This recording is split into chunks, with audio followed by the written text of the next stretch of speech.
But I also believe that we must re-examine our own attitude as individuals and as a nation, for our attitude is as essential as theirs.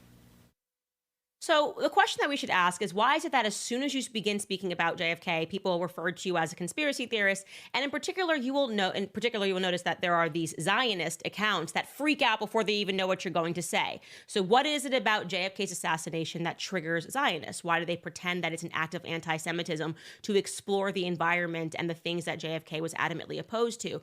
I'm going to describe that to you, and I'm going to use only Jewish sources here, so we can remove ourselves from any claims of anti-Semitism. These are just the facts of what JFK was fighting while he was in office, okay?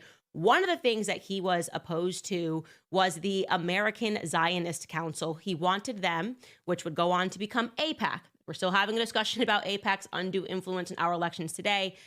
They were back then known as the American Zionist Council, and JFK's Department of Justice told them that they had to register as a foreign agent under FARA, okay?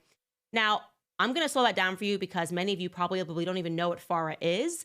It stands for the Foreign Agents Registration Act. It requires that any person or business entity that is accepting money from or acting as an agent to a foreign government must register with the Department of Justice. Now, that means file reports. You'd have to detail your compensation. You have to detail your expenditures, your communications. Essentially, the reason for that is obvious, so that we as Americans know that we are being influenced by agents of another government. I personally wish that we would also be able to see this in terms of like right away knowing when people are lobbying that they would have to announce that we are lobbying on behalf of Big Pharma and we accept money from them, but they don't have to do that, right?